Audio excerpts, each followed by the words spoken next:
Warning: the following video contains explicit language, which may be offensive to some viewers or inappropriate for children. The content within this video is intended for mature audiences only. Are you ready?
Greetings, everybody. It's Jeff.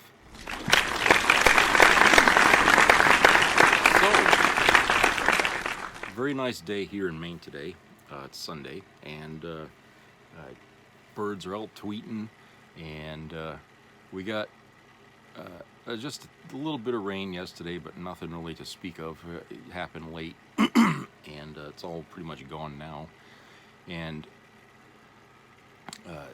so we don't know high winds, just a little cloudy, but you know, it's still, you know, sun's coming out.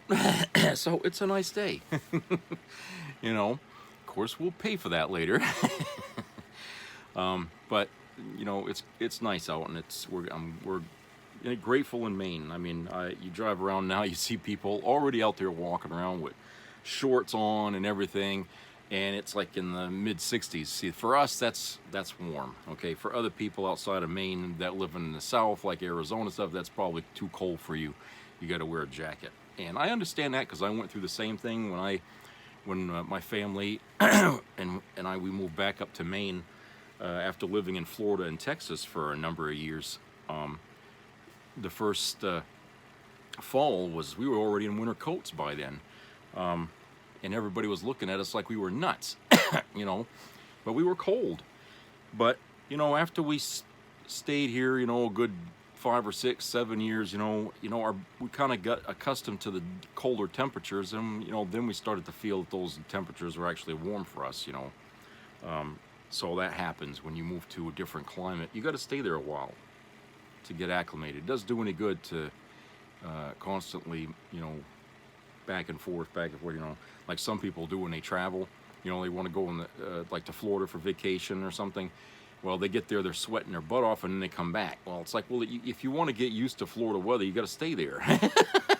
You know, you can't keep flying back and forth to Maine, because every time you come back to Maine, it's going to be too cold for you, or you go to Florida, it's going to be too hot. You know, you got to stay in one spot or the other to get used to the climate, you know. So yeah, that's kind of like I think that's what Stephen King had done. That's why he's living in Florida now. Is you know, he's getting older, and when you get older, the cold gets to you more. And I think he just got tired of the cold up here, and so he turned his house into sort of like a museum / getaway for writers. You know, if they want to go there into his home and write stories or something. I'm not quite sure what they're doing with this house, but it's become sort of a landmark in Bangor, and I don't think anybody wants to fuck with that. So it's just, you know, a tourist attraction. You know, it's like, let's tear down Disney World, you know, you know, because the people don't want to work. You know, it's become a tourist attraction, and it's really, you know, Bangor doesn't have too many highlights, so they're not going to get rid of the house. It'll always be there as it is, until the weather kicks it over. I don't know. But that's kind of what's going on around here today, which is nice. But I wanted to talk about something that kind of troubles me, and I usually won't do this concerning a movie because I like to see a movie first before I talk about it or anything like that, okay? So I know I'm breaking sort of a thing here, But I'm not really talking about the movie. I'm just talking about what it encompasses. You know, what it's you know, what the story is, what part of the story is anyway. Okay, not all of it.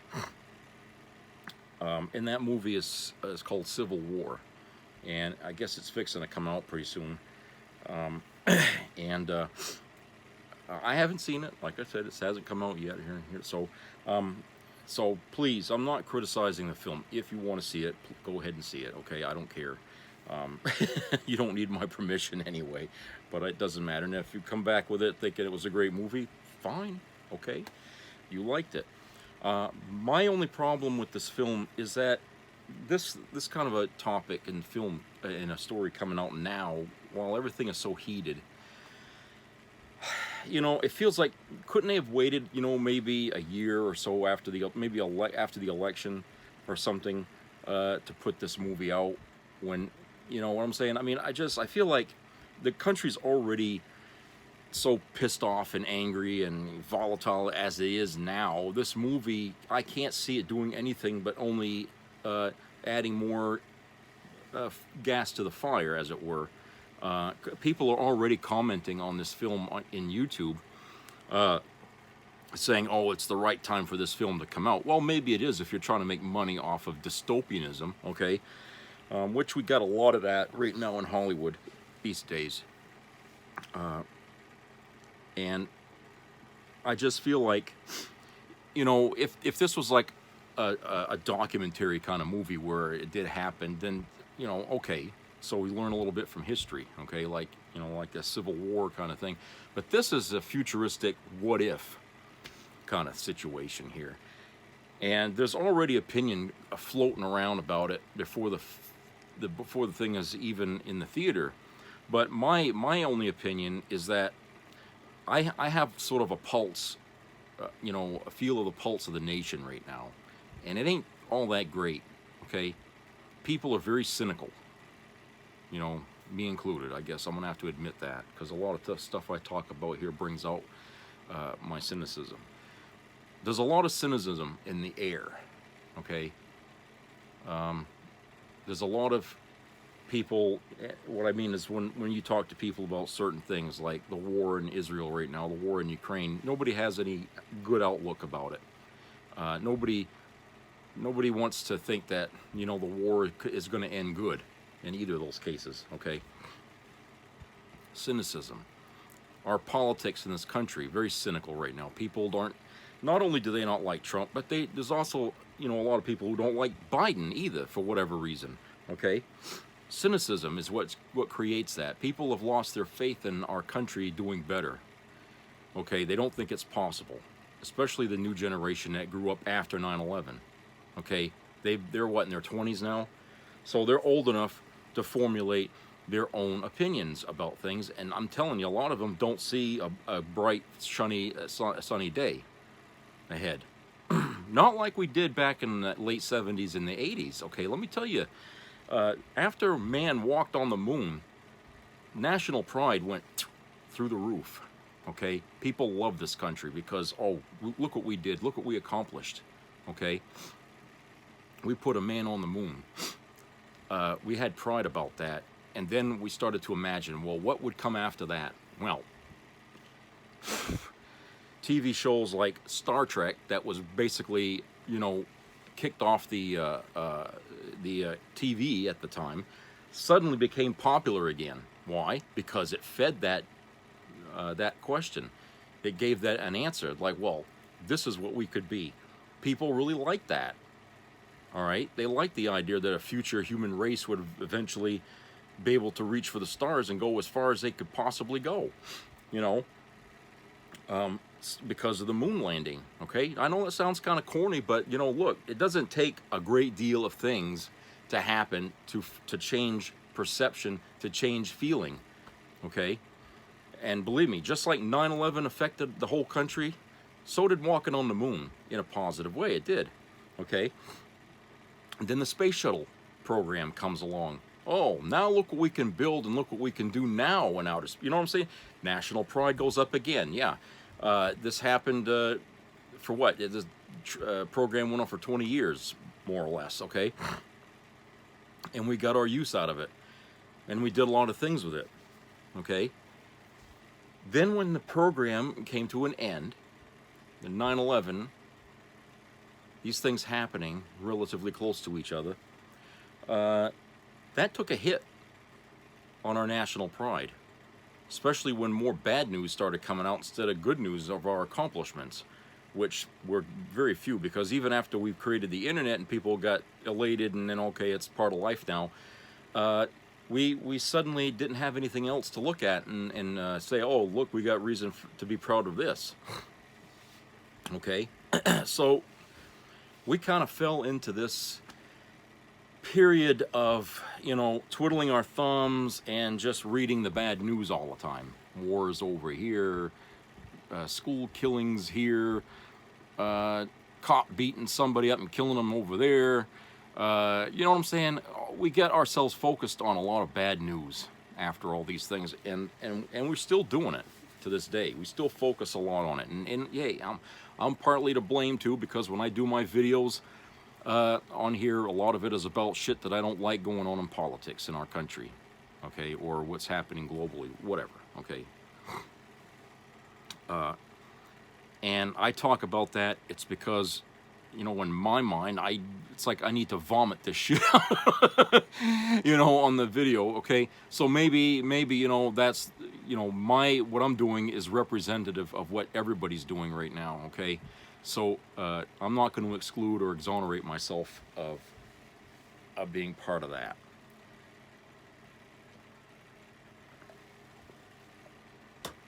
Okay. But certainly, if my stuff depresses you, then please don't watch, okay? I want to keep doing the videos for my own personal satisfaction, okay? And if you're not like, I'm not going to force anybody to watch, okay? That's up to you. Anyway, back to the depression. I mean, it seems like the United States is suffering a lot of depression. And if you look at, you know, statistics and stuff, you see that, you know, drug usage is up, suicides, you know, are up. People feeling despondent about their own life and where they are up.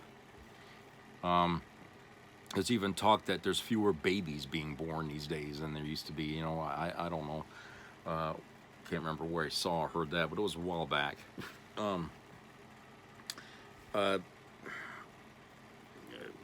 People dating, there's an impact in that, where because people are struggling financially and, you know, looking for work and stuff. I mean, it puts strain on people. They don't have time for dating, it seems, and it's just so there's an impact in people having relationships, which is sad, because Jesus, I mean, if you ain't got that, you know, what the fuck have you? I mean, you know, your life can't be about paying bills. I mean, you got to have something in there to give your life meaning. You know, talk to your grandparents if they're still around and ask them, would they give up this?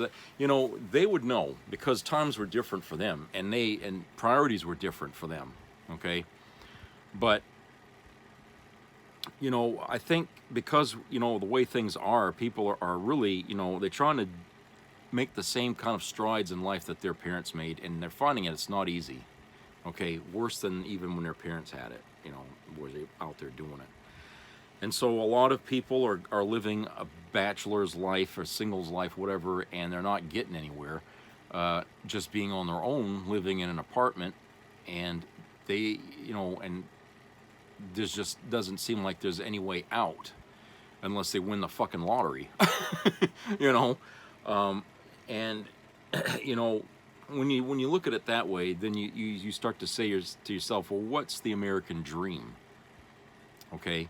Because it certainly has changed, the American dream, whatever that, I mean, some people laugh about it when they hear that somebody say the American dream, living the American dream. They laugh about it because they know it's not the dream they had, okay? Whatever that American dream is, it ain't what it used to be, you know? And when we look at it that way, we start to think about how it's, you know, impacted our freedoms and stuff too. So all of that being laid out as our national mood, you see Hollywood reflecting on that, throwing up a great big mirror to our state of mind, essentially. And they make, in this case, they make a movie about our country falling into civil war, which for a lot of people seems inevitable, like it's gonna happen, okay? And when you start thinking like that, don't you sort of make things happen that it does happen? You know what I'm saying? Doesn't a person start to think and do things that eventually will lead to that eventuality, and then when it happens, you say, "See, I told you so." I mean, don't you get the feeling of, I mean, if you keep saying, I mean, we tell our kids, you keep telling yourself you can't do it, then you're never going to do it. You got to believe in yourself that you can do it. Okay? Well, the same thing on a national scale. If we're all thinking that we're going to end up in a civil war, eventually it's going to happen, and then we're going to say, "See, well, of course, because you made it happen." You know, you didn't do anything to stop it. You just gave in to the fact that it's going to happen, and you just sat back and let it and watched it happen. You know, which is part of the, you know, the thing that I get at, you know, often on my other videos is, you know, how our politics, you got to be active in it in order to avoid the outcomes you're afraid of. You know. And civil war should not be something we should be striving to in a negative way. Believe it or not, even if you don't want something to happen, it does happen, because, you know, not everybody's on the same page here, you know. You know, but in this regard, I mean, making this big budget movie about America in a civil war, what does that really accomplish? You know, does it spread hope? No. Does it spread, you know, an imagination of where we could be that's hopeful? No.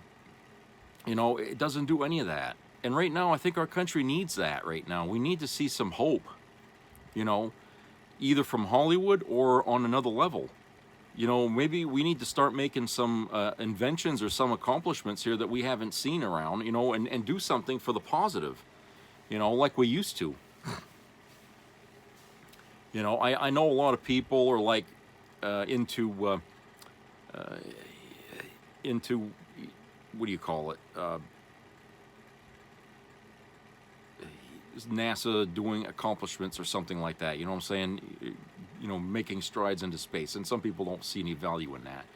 Well, maybe not an immediate result or an immediate benefit from it, but it does play on our feelings more to make us more positive about who we are. Okay, that we can accomplish. We could look at that and say, look, we did this, we did that. You know, we're capable of doing a lot more and a lot better. Instead of beating ourselves down and saying, oh, that's just fantasy, that's never going to happen, and yada, yada, yada, yada, okay? Which what do you think serves our purposes better, to be negative or to be positive? You know, a person in prison can have a positive outlook on themselves while they're in prison, okay? you know what I'm saying? And they might be able to accomplish things in there just by themselves without the group effort involved, okay? So imagine out here where we're not in prison, okay? But we seem to be building a prison around ourselves, like we just can't get out of it, you know? And the thing is there's nothing set in stone here.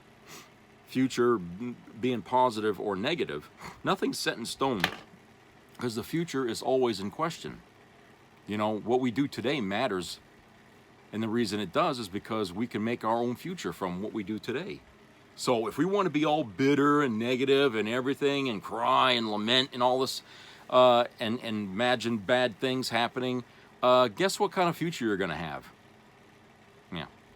So would it hurt people just a little bit to say, look, let's take a look at what humanity did good, when it did good, what it accomplished, okay? Let's not forget the wars right now. Forget the fights, the police, and all that other shit.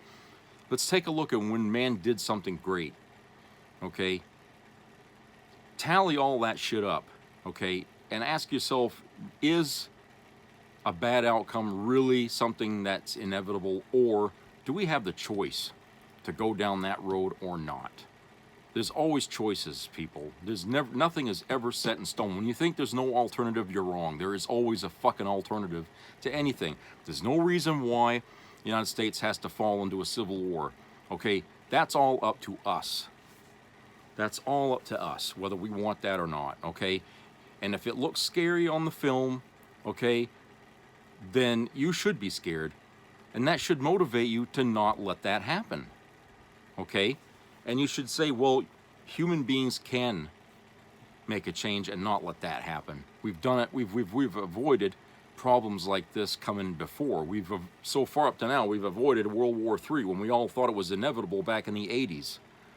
Okay, we all thought that day was going to come, but we managed to avoid it up to now. So that tells you right there that if we're able to avoid a global calamity like that, okay, then a civil war should be an easier thing to do, okay, because it's just in the United States. Yeah, we've always had strife in our country. People have always argued, always disagreed. We've always had political scandals and all this shit happening, okay? The crimes may have been different. The number of them may have been different at various times, okay? But we're still here, okay? We aren't shooting each other, you know, depending on where you live in this country yet, by state. You know, what I'm saying is we still haven't started a civil war yet, even though everybody keeps saying, it's coming, it's coming. They've been saying that when I was 12 years old. It's coming, okay? It's up to us. It's only up to us, you know, whether you want that or not. Now, certainly a person at any given point in time can take a measure, like put their finger to the wind to find out which way the wind's blowing. We all can do that and just guess from further ahead what might happen at one point in time, okay? Doesn't mean that's gonna happen, okay? It only means that if given things not changing, yes, it probably could. But that's up to us, whether we wanna change them or not. If we wanna become more violent in our country over things like politics or something, that's up to us. You know, only we can stop it. Only we can stop that. You know, when people say, I hate this world, well, maybe you ought to change when you say you hate the world. What you ought to say is you hate society. You hate what man's doing. The world is fine. The world is a beautiful place, lots of animals and lots of things to laugh about in the world. But it's humanity beating itself down that makes it a bad world. And until we stop doing that, we'll never actually see how good a place the world is, okay? You can't. How can you possibly see, you know, how good it is to be on Earth if all you're looking at is the bad that's there, okay? And those bads are our choice, the choices we make, okay? That's what makes it bad for everybody's perception of it, okay? Watch this.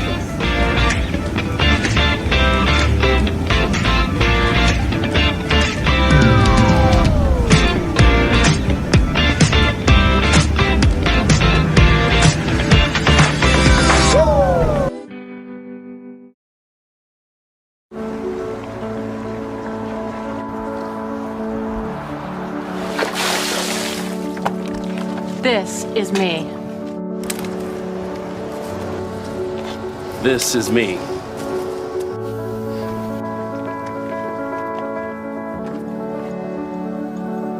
This is me!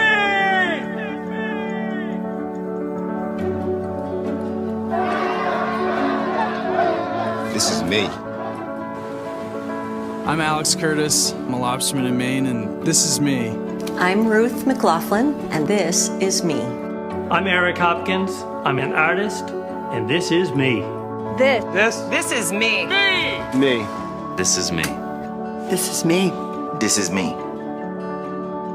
At the end of the journey, the main thing is you, original.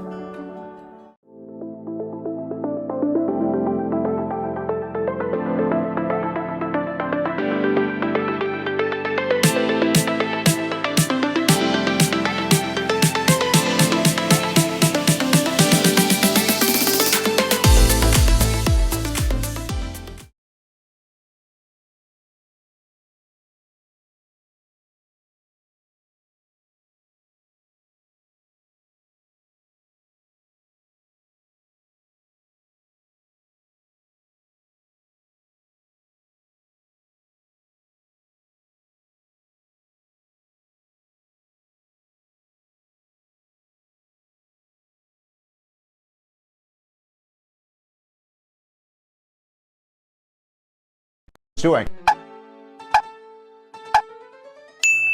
Kevin McCarthy abandoned you, Ken Buck abandoned you, and Mike Gallagher just announced on Friday that he's going to resign. The majority is down to just one.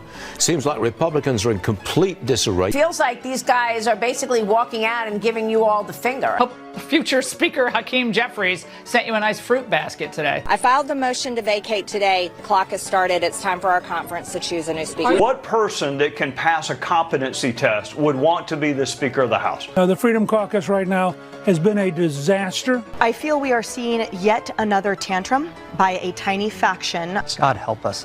The House Republican majority is a dysfunctional embarrassment. It's like trying to herd cats. You think your job in life is to grandstand and complain while the other team runs over you? This is why conservatives call the GOP the stupid party, by the way.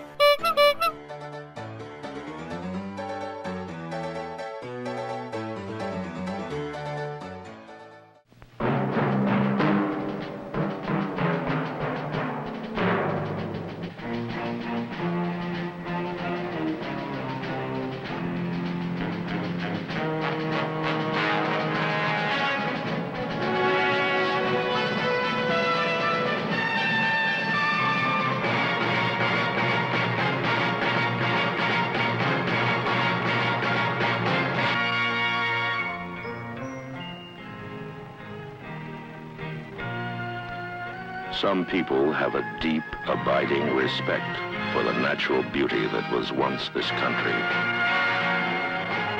And some people don't. People start pollution. People can stop it. Write for Pollution Booklet, Box 1771, Radio City Station, New York. Be a part of the entertainment value of a lifetime.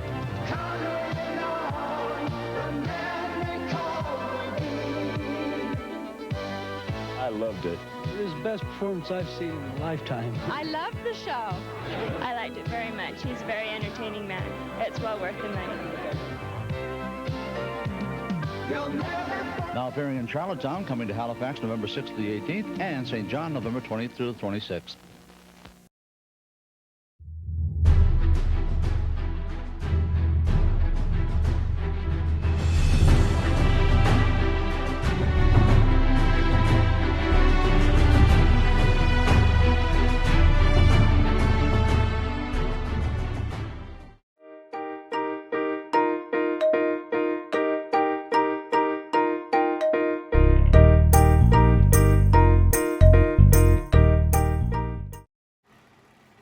Okay, so like I was saying, it's only the way we make the choices we make, and the kind of world we saturate ourselves in. And right now, we're trying to saturate ourselves in with a lot of apocalyptic things and bad news, and you know, we all.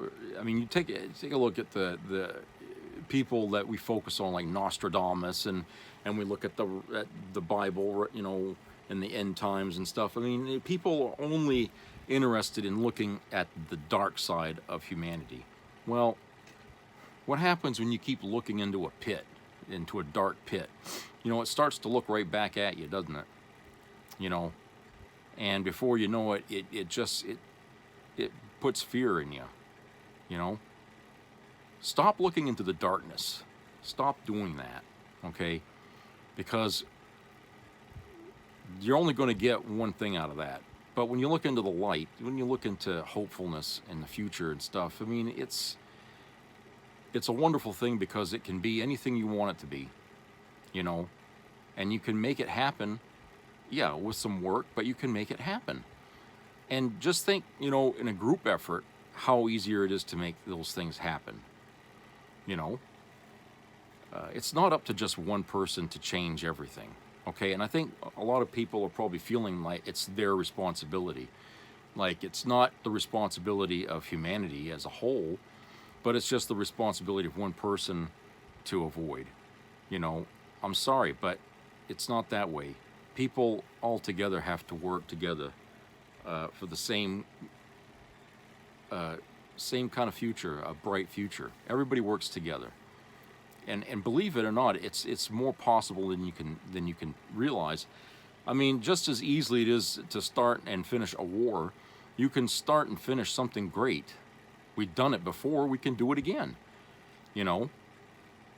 And, you know, I'm just hoping that in the days to come, people will get tired of movies like this, like Civil War or whatever, you know, things like that. Because honestly, I mean, it seems to me like that's all Hollywood wants to talk about is, you know, people are mad about this, or people are pissed off about that, or, you know, society is beating us down for this and that. I mean, sure, there's, you know, there's always a need for political or some kind of social commentary kind of film. I mean, that's kind of what Star Trek had done a lot of, right? I mean, it's just political and social commentary, you know, set on different worlds.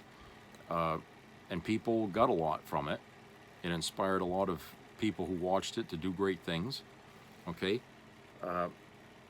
And so I would think that right now is the time we need more programming like that, more movies like that, okay? It's certainly not, you know, you certainly can have your apocalyptic kind of stories if you want, but let's see a little bit more hopefulness come out of Hollywood besides, you know, shit like this, okay? I mean, I don't know if I'm really going to want to watch Civil War, knowing what it seems to be advertised as, because I don't see a plot in there, you know, from the reviews or whatever, you know, the things said about the film. I don't see anything in there that's like, well, there's a message or something like that, you know. It just seems to me like it's just shock porn or something like that. But, you know, unless there's something in there besides just watching the United States rip itself apart, it's not really a film I'm really going to want to see, okay? But I'm sure for some folk they'll get entertainment out of it because, like I said, there's a trend right now in our country, and, you know, for people like to watch movies like that, you know, zombies and, you know, viruses and, you know, nuclear wars and all this shit that, you know, show us at our worst, you know. And frankly, we get enough of that, okay? We're seeing ourselves at our worst almost every day. And what it is what I look at it as snapshots of our mental state, our overall mental state in our country.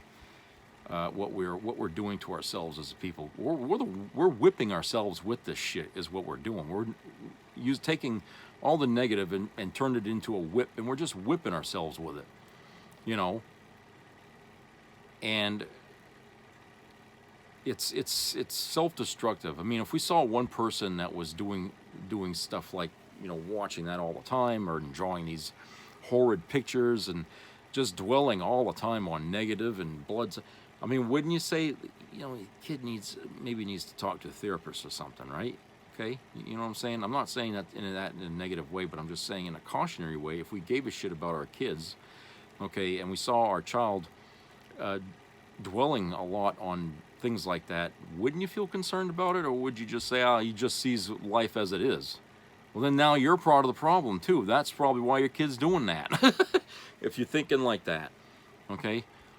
So maybe, you know, if we care enough to see the signs on a one by one person basis, then why can't we see that on a national and even global basis?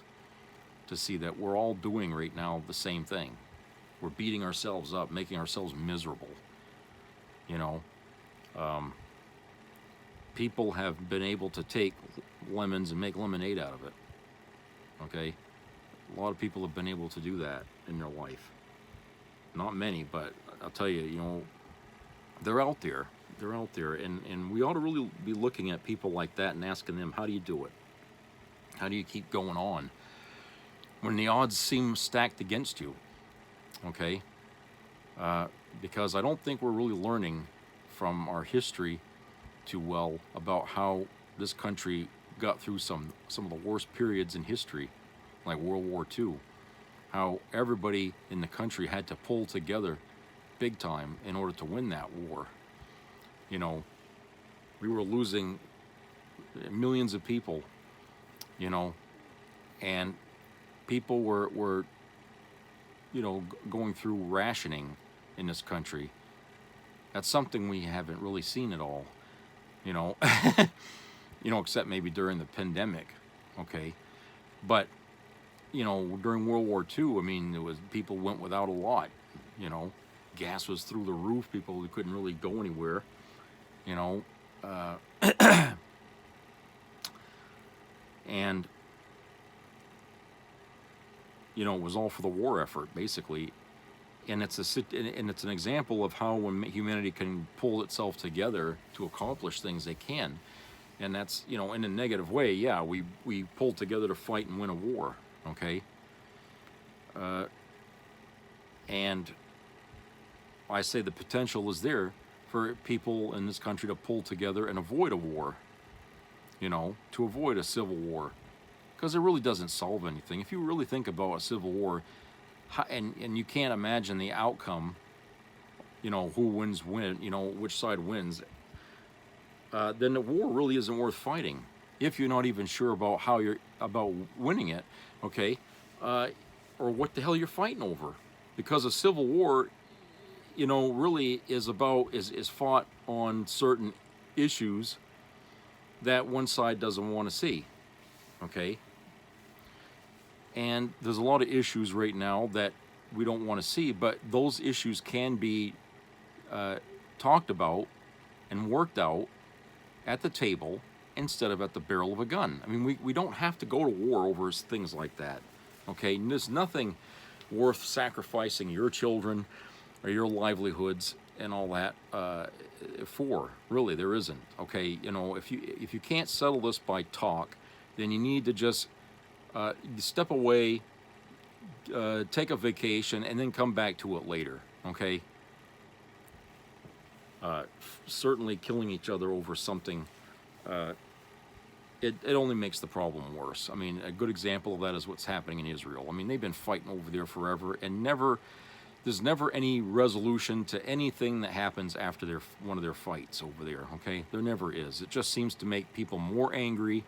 It perpetuates this generational anger that goes on, resentment passed down, you know, forever. And before you know it, another war starts, you know. I mean, you have to put a stop to it somewhere. And if they're not willing to do that, okay, you know, then that's unfortunate. But that's the fault of the leaders not doing their job as leaders. Because nobody likes to fight and die. Okay, nobody is born and handed a gun and said, okay, you go out there and kill that person, you know, even if it kills you. Nobody's born like that. They're taught that from other people. All right, so that tells you right there, it's our actions, it's our choices that we make that perpetuate good things or perpetuate bad things.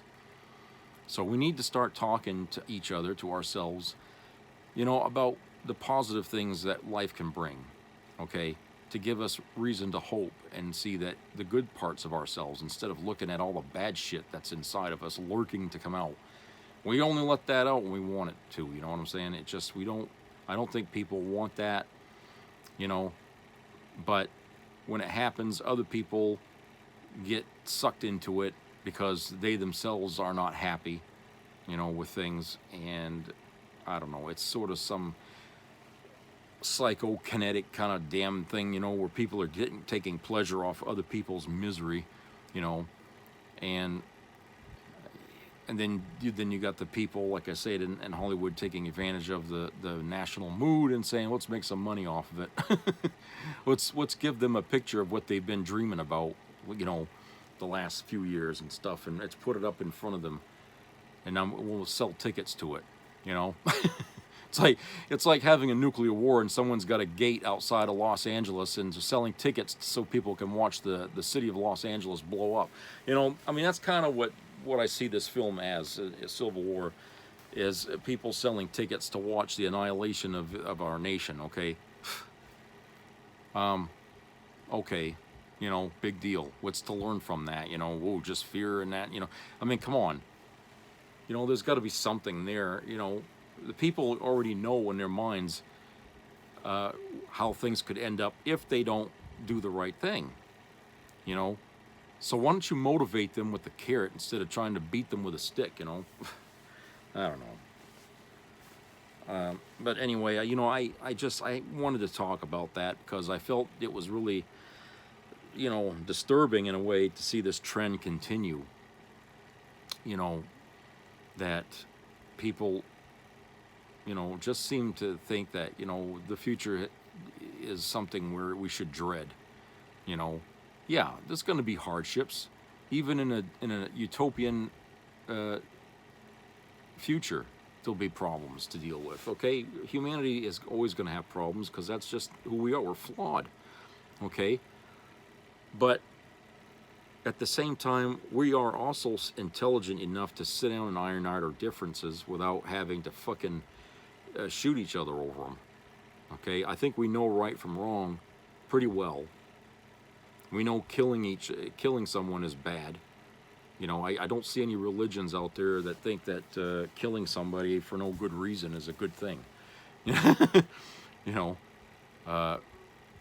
so I feel like we have a pretty good grasp on right and wrong, unless you're mentally defective. But and so we even though we don't like, a lot of us don't like the idea of talking about things, you know, to settle problems.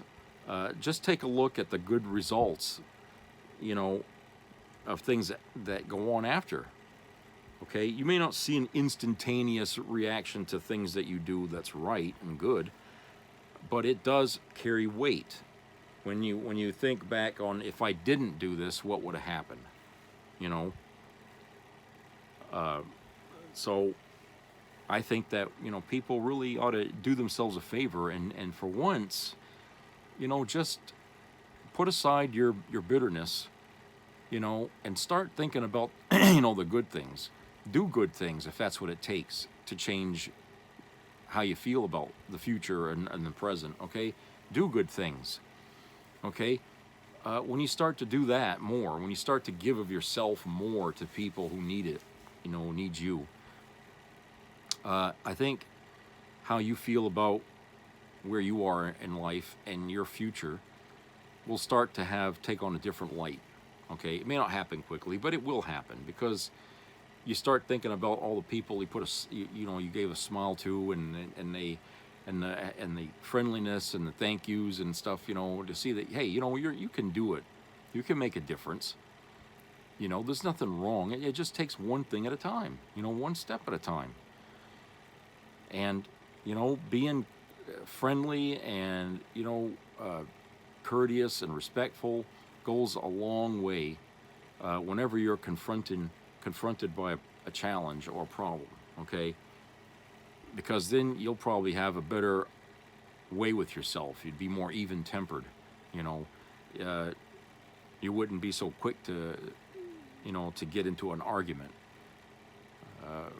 because suddenly that wouldn't feel right to you because you're always doing good all the time. You know, you'd rather just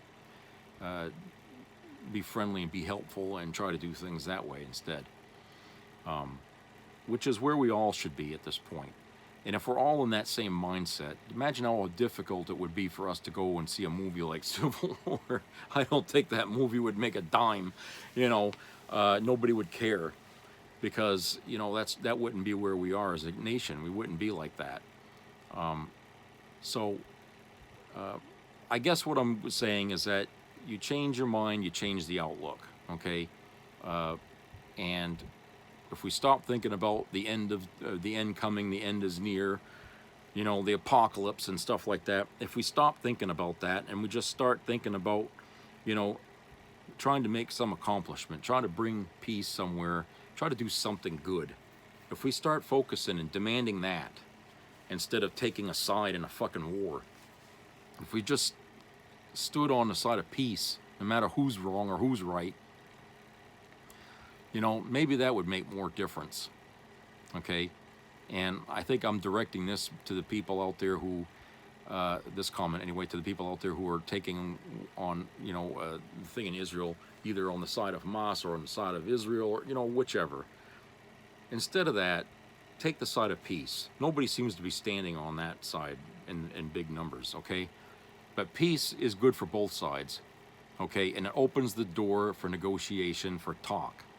Okay, we need to push for a stop to the violence okay? And we need to bring people to the table and fight the battle there, okay? That's where it needs to be fought. That way no innocent people are killed and no children have to suffer, and we don't have to lose a culture to destruction, all right? That's the better way. And so I'd like to see more people just standing on the side of peace for both sides, okay? Peace for both sides. Nothing wrong with that. All right, so everybody have a good upcoming week, and I will talk to you again later. So please subscribe, comment, and treat each other nice, like I've been saying, and keep your ears open for any sicknesses or something like that that might be going around. So protect yourself, and take care.